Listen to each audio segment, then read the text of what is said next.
நான் உள்ளவரை நிச்சயமா நடக்காது. ஊருக்குள் நீ செய்யும் அநியாயம் நான் உள்ளவரை நிச்சயமா நடக்காது.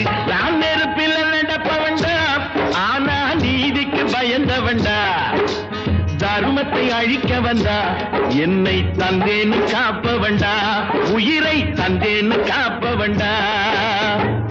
நாம் பார்த்தா பைத்தியக்காரே, உன் பாட்டனுக்கும் வைத்தியம் பார்ப்பேன். நாம் பார்த்தா பைத்தியக்காரே. ஆஞ்சனையா, என் பைத்தியம் என்ன நீ கீழே தள்ளிட்ட? நான் ஆண்டவனுடைய கோயிலையே பாதுகாக்க பிறந்தவன்.